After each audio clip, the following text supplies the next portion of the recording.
Всем привет! И сегодня у нас очередная сборочка. Причем вот так опять. Топовые комплектующие. На этот раз мы будем устанавливать в корпус FX. То есть это Flex, как бы тот бывший раньше, который мы делали когда-то давно.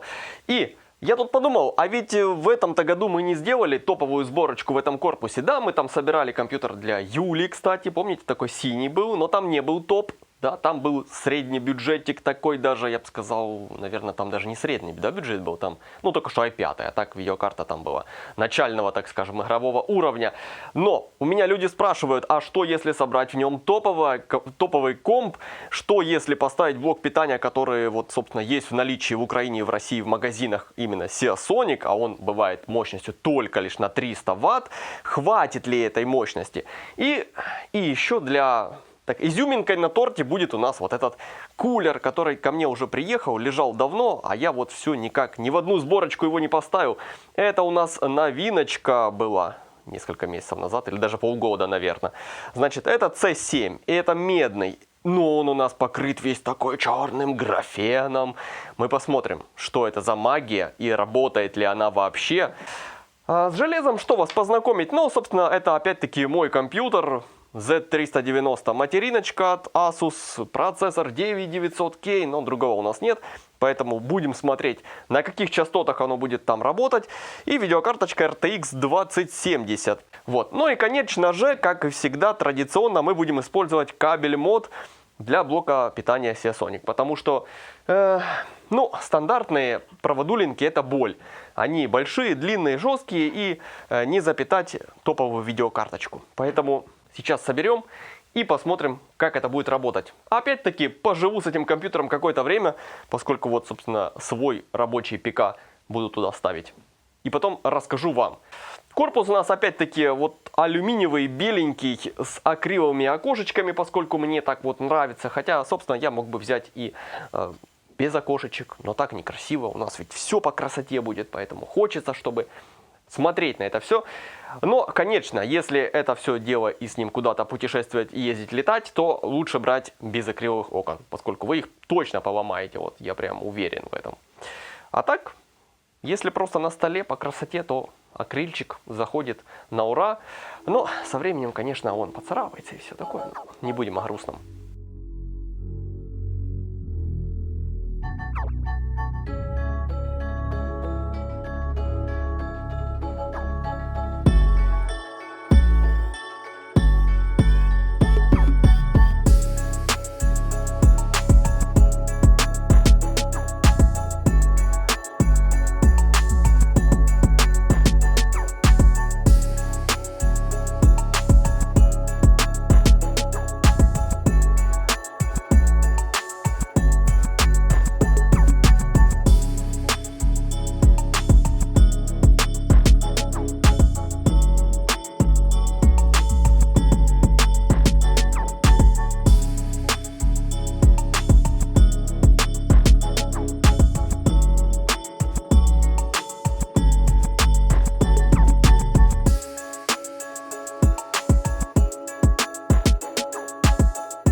Итак, собрали мы компьютер в этом маленьком корпусе и начали тестировать. Причем все пошло не по плану, все пошло не так, как я планировал. Да, я прям вот верил в то, что RTX 2070 может питать Seasonic на 300 Вт. Почему я так думал? Потому что у нас уже был опыт, когда я приезжал к ребятам с Кедр, и мы там взяли, ну тогда не было RTX, GTX 1070 с процессором i7 6700K, и все это Seasonic на 300 Вт, причем там была бронза, питал без проблем. Игры мы запускали в 4К, там, ну, все было отлично. Причем потребление было где-то там в районе 220-230 Вт, что-то вот так. Поэтому я предположил, что, возможно, здесь, да, RTX 2070, она и мощнее, и немножко попрожорливее. Пускай оно будет кушать 250, подумал я. Пускай оно будет кушать даже 280, и, в принципе, это блока питания должно хватить. Но нет, не хватило блока питания.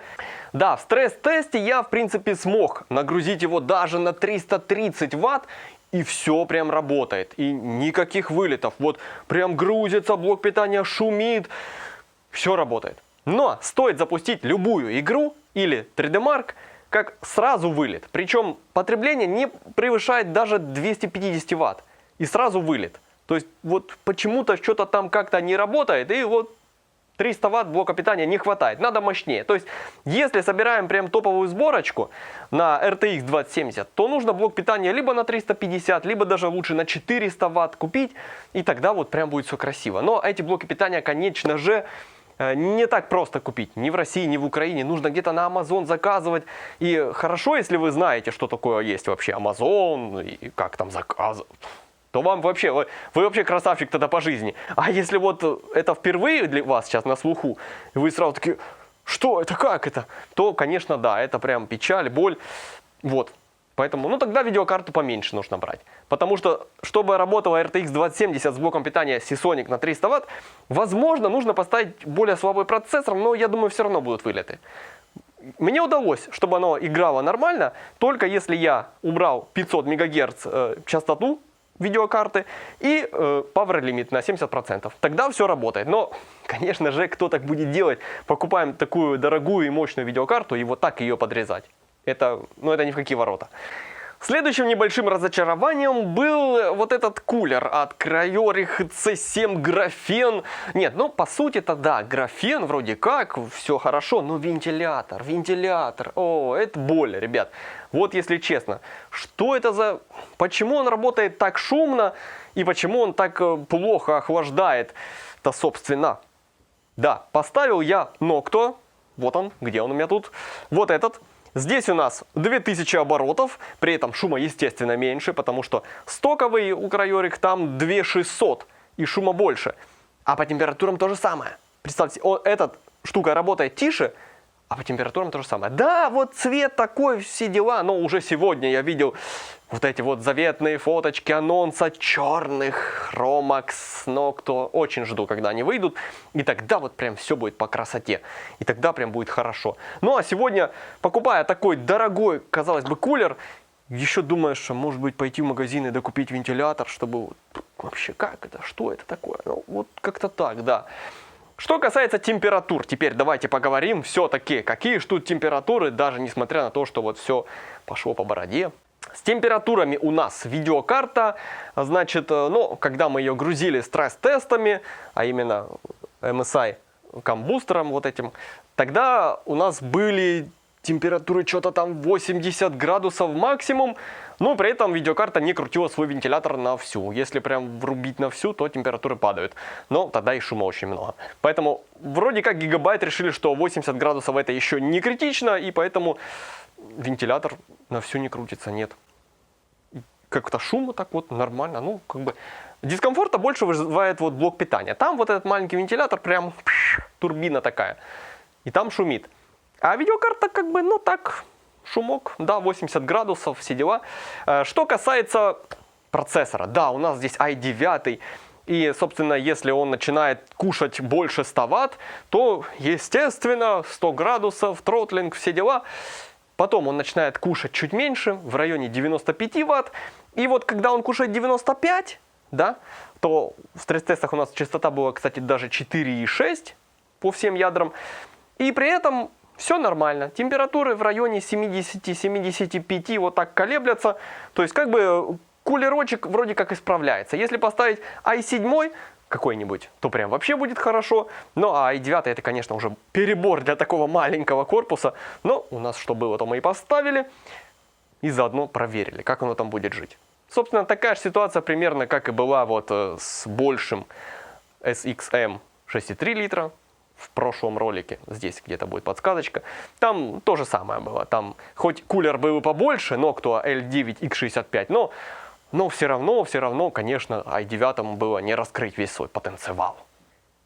Итак, какие же рекомендации из этого всего можно вынести? Если все-таки задумались собирать в этом вот маленьком корпусе себе компьютер, то нужно либо блок питания на 400 Вт, и тогда можно ставить RTX 2070, либо же RTX 2060 с блоком питания на 300 Вт, и вот все будет хорошо. Что касается процессора, то лучше ставить i5, может быть i7 еще вот на худой конец, но никак не i9. Если у нас охлаждение Cryorix C7, которое вы, я не знаю, где там найдете и купите, очень сложно купить, тогда хорошо. Если вот нет, тогда просто берем Noctua L9i, и все тоже будет топчик, все будет примерно так же охлаждаться, там плюс-минус вот эти 5-3 градуса, это, я думаю, погоды особо не сыграет. Так что вот такие рекомендации могу дать я вам. Так, а поскольку это мой рабочий компьютер, с которым я должен был жить, работать и не тужить, а вот так все пошло не по планам, и теперь оно как бы и работает, и не работает, не знаю. Надо теперь, взять это все дело, разобрать и собрать в другом корпусе с другим блоком питания. И об этом будет наше следующее видео. Да, мы там прям возьмем необычный комплект HDPlex 400, спойлеры, и прям соберем в обычном, кстати, корпусе, который можно прям вот взять и купить прям вот. Но не буду ничего говорить, Все, всем пока. Подписывайтесь на этот канал, чтобы не пропустить следующий ролик. Колокольчик там жмякайте тоже, и тогда прям сообщение вам на телефон. Только раз, новый ролик, и вы прям побежали смотреть. Вот все дела. Поэтому всем спасибо, всем пока. И еще у нас там инстаграмчик есть, контакт такой, да, фейсбук там. В общем, точно, подписывайтесь везде.